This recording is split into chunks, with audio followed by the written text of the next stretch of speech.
Hello everyone. आज आपण fourth chapter जो आहे फायनान्शियल प्लॅनिंग त्याचे स्टार्ट करणार आहोत. त्याच्यामध्ये काय काय कन्सेप्ट्स आहेत ते आपण बघू. या चॅप्टरमध्ये आपल्याला जी एस टीचं इंट्रोडक्शन आहे. त्याच्यानंतर टॅक्स इनवॉइस कशा तयार करायच्या, कशा असतात, त्या टॅक्स इनवॉइसेसमध्ये काय काय इन्फॉर्मेशन असते, ही सगळी माहिती आहे. प्लस शेअर्स, म्युच्युअल फंड्स आणि SIP म्हणजे सिस्टमॅटिक इन्व्हेस्टमेंट प्लॅनिंग म्हणजे काय असते, याच्या सगळ्याची डिटेल्स आपल्याला या चॅप्टरमध्ये मिळतील. आता सगळ्यात पहिले आपण बघू GST म्हणजे काय. GST हा टॅक्सचा एक प्रकार आहे जो आपल्या गव्हर्नमेंटने 1 जुलै 2017 चालू केला, अंमलात आणला. GST stands for goods and services tax. GSTचे दोन प्रकार असतात, एक असतो CGST आणि एक असतो SGST. CGST stands for central goods and services tax and SGST stands for state goods and services tax. आपण जेव्हा एखादा प्रोडक्ट खरेदी करतो किंवा एखादी सर्व्हिस घेतो, त्या सर्व्हिसमध्ये GST ते पर्सेंटेज टॅक्स ठरलेला असतो. ते 5 टाईपचे स्लॅब्स आहेत, ते कोणते हे सुद्धा आपण याच्यात बघू. GST येण्याच्या आधी आपल्याकडे नंबर ऑफ वेगळे टॅक्सेस होते, ज्या सगळ्यांना बाजूला करून गव्हर्नमेंटने एकच GST तिथे इंट्रोड्यूस केला. आता ते कोणते टॅक्स होते तेही आपण बघू. हे तुमच्या बुकमधले डायग्राम आहे. आता इथे जे टॅक्सेस दिलेले आहेत ते आपण बघू. एक्साईज ड्युटी, जी सुद्धा सेंट्रल आणि स्टेटसाठी वेगळी असते. Service tax, customs duty, central surcharge and cess, octroi, entertainment tax, luxury tax, VAT म्हणजे व्हॅल्यू ॲडेड टॅक्स, CST, त्याच्यानंतर काउंटरवेलिंग ड्युटी म्हणजे तो SAD. हे सगळे जे टॅक्सेस होते आधीचे, त्यांना सगळ्यांना हटवून त्याच्याऐवजी गव्हर्नमेंटने फक्त एकच कंबाईंड टॅक्स केला, त्याला आपण GST किंवा गुड्स अँड सर्व्हिस टॅक्स असं म्हणतो. आता त्याच्यात पुढे जाण्याआधी आपण काही 3 कन्सेप्ट ज्या आहेत, ज्या फायनान्शियली रेग्युलर यूज होतात, ते आपण पहिले बघू. सगळ्यात पहिले असते PAN म्हणजे पॅन, आपण त्याला म्हणतो. पॅन कार्ड असतात प्रत्येकाचे, तुम्ही बघितलेही असतील, आणि हे प्रत्येकाला काढणं कंपल्सरी असतं. पॅन म्हणजे काय, परमनंट अकाउंट नंबर. हा गव्हर्नमेंटला टायअप झालेला एक नंबर असतो, ज्याच्याने सेंट्रल गव्हर्नमेंट आपल्या पूर्ण ट्रान्झॅक्शन्सवर लक्ष ठेवू शकतं. हा एक 10 डिजिट नंबर असतो, जो अल्फान्यूमेरिक असतो. अल्फान्यूमेरिक म्हणजे काय, त्याच्यात अल्फाबेट्स पण असतात आणि नंबर्स पण असतात. फॉर एक्झाम्पल BENPB, आता हे लेटर्स आले. 6288 हे नंबर्स आले आणि R अगेन लेटर आलं. आता हा माझाच पॅन नंबर आहे. अशा पद्धतीचा पॅन नंबर आपल्याला गव्हर्नमेंट जनरेट करून देतं आणि हा युनिक असतो. एका माणसाचा दुसऱ्या माणसाला रिपीट होत नाही. याच्यानुसार गव्हर्नमेंट आपल्या प्रत्येक ट्रान्झॅक्शनवर ट्रॅक करू शकतं. त्याच्यानंतर GST म्हणजे काय. GST म्हणजे काय, GSTIN, that is GST identification number. जो माणूस बिझनेस करत असतो, त्याचा ट्रेडिंगसाठी त्याला एक GST मिळतो गव्हर्नमेंटकडून. तर त्याच्या इन्व्हॉइसेसवर हा नंबर मेन्शन्ड असतो आणि ते कंपल्सरी असतं. हा सुद्धा 15 डिजिटचा नंबर असतो, जो सुद्धा अल्फान्यूमेरिक असतो. हा अल्फान्यूमेरिक नंबर असताना त्याच्यामध्ये तुमचा 10 डिजिट पॅन नंबर असतो, प्लस तुमचा स्टेट कोड असतो.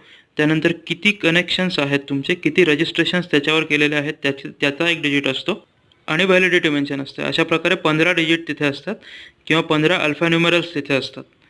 त्यानंतर टॅक्स इनवॉइसवर HSN म्हणून एक नंबर असतो, त्याला आपण हार्मोनाइज सिस्टीम ऑफ नॉमेनक्लेचर म्हणतो.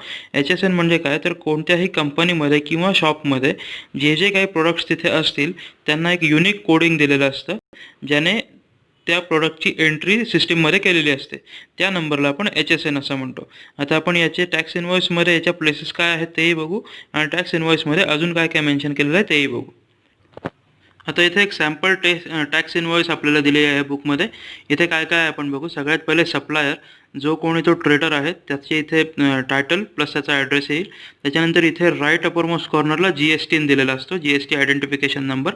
हा त्या शॉपकीपरचा किंवा त्या बिझनेसमॅनचा किंवा त्या ट्रेडरचा इथे मेन्शन्ड असतो आणि हे कंपल्सरी असतं. त्याच्यानंतर इनवॉइस नंबर.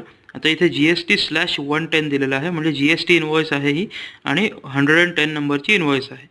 त्याच्यानंतर इनवॉइस डेट, ती परचेस जी झाली ती कोणत्या डेटला झाली ते इथे मेन्शन केलेलं असतं. आता इथे खूप सारे कॉलम्स तुम्हाला दिसतील, ते प्रत्येक कॉलम कशाचे आहेत ते आपण बघू. सगळ्यात पहिले सिरियल नंबर.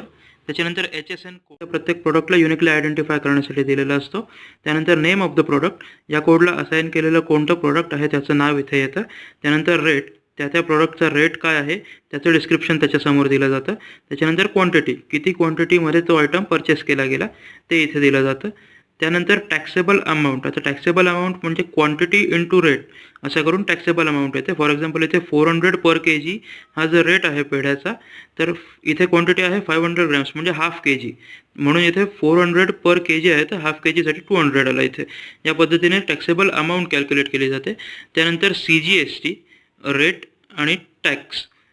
आणि SGST रेट आणि टॅक्स. आता इथे काय असतं की CGST आणि SGST कुठल्या पण प्रोडक्टला 5 स्लॅबमध्ये जो GST डिवाइड केलेला असतो त्याच्यामध्ये ह्या प्रोडक्टसाठी जो जितक्या % GST ॲप्लिकेबल आहे त्याचे परत 2 भाग होतात. म्हणजे आता इथे फूड आयटमसाठी जर 5% GST असेल तर 2.5 CGST आणि 2.5 SGST असा तो डिवाइड होतो. मग 2.5ने 200चा किती अमाऊंट होते तर ती 5 रुपये होते.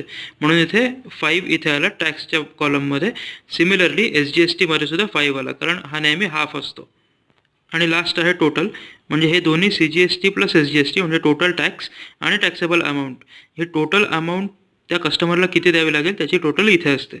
असा प्रत्येक प्रोडक्टचे डिटेल भरल्यानंतर अल्टिमेटली त्याची टोटल लास्ट कॉलममध्ये इथे लास्ट ब्लॉकमध्ये केली जाते.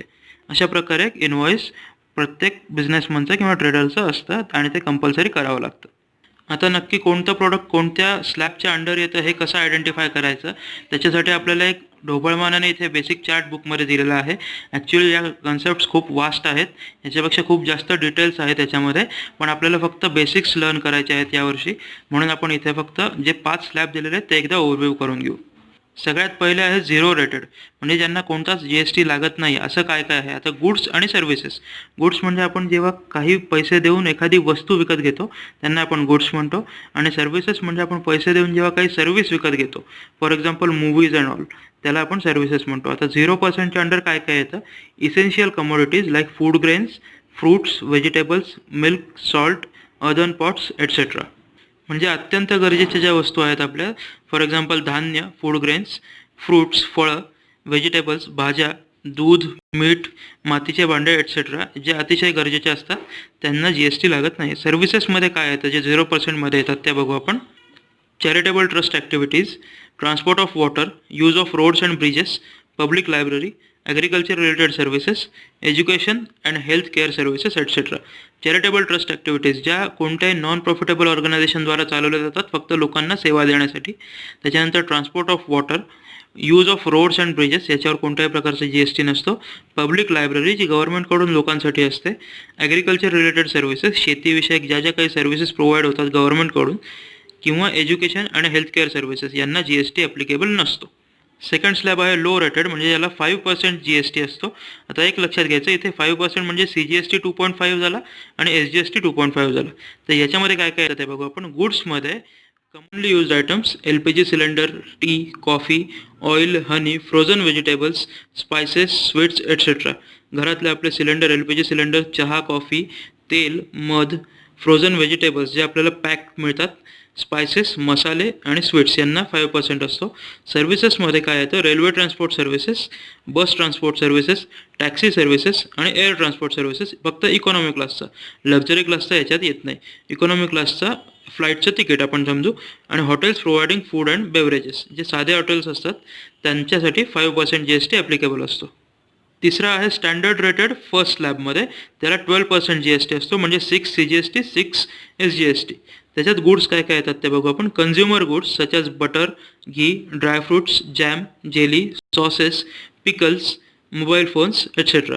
हे गुड्स 12% GSTच्या अंडर येतात. सर्व्हिसेसमध्ये printing job work, guest house, services related to construction business, या ज्या गोष्टी असतात त्या सगळ्या 12%मध्ये येतात. त्यानंतर स्टँडर्ड रेटेड सेकंड स्लॅबमध्ये काय येतं. आता इथे आहे 18% GST. Most of the goods and services are included. आता याच्यामध्ये काय काय येतं ते आपण बघू. गुड्समध्ये marble, granite, perfumes, metal items, computer, printer, monitor, CCTV etcetera. आता आपण जर एक लक्षात घेतलं तर 0पासून जसं जसं आपण पुढे जातो आहे वस्तूंची लक्झरी वाढत चालली आहे, त्यानुसार त्यांचे टॅक्सेस पण वाढत जातात. सर्व्हिसेसमध्ये 18%च्या अंडर काय येतं तर courier services, outdoor catering, circus, drama, cinema, म्हणजे आपण रुपीज देऊन डॉलर्स घेतले, पाऊंड्स घेतले वगैरे, करन्सी एक्सचेंज, कारण त्याच्यामध्ये इन्व्हेस्टमेंट करू शकतात लोक. Broker services in share trading etcetera यांना सगळ्यांना 18% GST ॲप्लिकेबल असतो. त्याच्यानंतर लास्ट आणि फिफ्थ स्लॅब आहे हायली रेटेड, ज्याला 28% GST असतो, म्हणजेच 14 CGST 14 SGST. त्याच्यामध्ये गुड्स काय काय येतात ते आपण बघू. Luxury items, motorcycles and spare parts, luxury cars, paan masala, vacuum cleaner, dishwasher, AC, washing machine, fridge, tobacco products etcetera. आणि सर्व्हिसेसमध्ये येतात 5 star hotel accommodation, amusement parks, water parks, theme parks, casino, race course, IPL games, air transport, business class flights etcetera. आता हे जर आपण बघितलं तर याच्यातल्या 70 to 80% गोष्टी कॉमन मॅन यूज करत नाही. त्याच्यामुळे जे लक्झरी अफोर्ड करू शकतात ते मॅक्सिमम टॅक्ससुद्धा पे करू शकतात. त्याच्यामुळे लक्झरी स्लॅबमध्ये 28% GST ॲप्लिकेबल असतो. आता आपल्याला जेव्हा प्रॉब्लेम सॉल्व्ह करायला देतात तेव्हा त्याच्यामध्ये त्यांनी फक्त गुड्स कोणते परचेस किंवा सोल्ड झाले आणि सर्व्हिसेस कोणत्या प्रोव्हाइड झाल्या याची माहिती दिलेली असते. सो दॅट आपल्याला हे डिसाईड करायचं असतं की त्याला कोणत्या स्लॅबमध्ये आपल्याला टाकून कॅल्क्युलेशन करावे लागतील. आता इथे आपण एक सॉल्व्ड एक्झाम्पल बघू. Aarti gas agency supplied LPG cylinder to the consumer for taxable value of ₹545. GST charge is 5%. What is the amount of CGST and SGST in the tax invoice? What is the total amount paid by the consumer? Find the amount of GST to be paid by Aarti Gas Agency. आता इथे आपल्याला सोल्युशनमध्ये given काय काय आहे. Rate of GST is given 5%, म्हणजेच त्याचा half होणार. Rate of CGST 2.5 and rate of SGST 2.5%. CGST calculate करायचं असेल तर 2.5/100% आहे म्हणून into 545 that is the taxable value. ती आली 13.625 रुपी, म्हणजेच 13.63 जर हे राऊंड ऑफ केलं तर. आणि SGST आणि CGST सेम असतो म्हणून दुसरासुद्धा आला आपला 13.63. जर CGST 13.63 असेल तर SGSTसुद्धा 13.63 आला. Amount paid by the consumer is equal to taxable value plus CGST plus SGST. कारण कन्झ्युमर जेव्हा घेतो, कस्टमर जेव्हा घेतो त्या टॅक्सेबल व्हॅल्यूवर त्याला पूर्ण टॅक्स पे करावा लागतो. म्हणजेच टॅक्सेबल व्हॅल्यू जी होती ती 545 प्लस 13.63 CGST आणि 13.63 SGST. टोटल झाली 572.26. म्हणजे 545 टॅक्सेबल व्हॅल्यू असणारा LPG सिलेंडर त्या कस्टमरला 572.26 रुपीजला पडला. आता ती गॅस एजन्सी काय करेल की ह्या दोन्ही टॅक्सच्या ज्या व्हॅल्यू आहेत त्या गव्हर्नमेंटला सप्लाय करेल. म्हणजेच Aarti gas agency has to pay CGST 13.63 and SGST 13.63 to the government. Total GST will be paid is equal to 13.63 into 2 that is 27.26 rupees. हा झाला GST paid to the government by gas agency. हा part अतिशय easy आहे. याच्यामध्ये practice set 4.1मध्ये जे examples आहेत ते तुम्ही ट्राय करा सॉल्व्ह करायचा. जर काय डाऊट्स असतील तर कमेंट्स करा किंवा व्हॉट्सअप करा. अतिशय सोपा चॅप्टर आहे आणि इंटरेस्टिंगसुद्धा आहे. पुढेही तुम्हाला याचा भरपूर यूज होईल डे टू डे लाईफमध्ये. तर तुम्ही ट्राय करा. आपण सेकंड पार्टमध्ये याचा पुढचा पार्ट टॅक्स इनव्हॉइसचे बाकी ट्रेडिंग, म्युच्युअल फंड, SIP हे सगळं आपण पुढच्या पार्टमध्ये बघू. थँक्यू.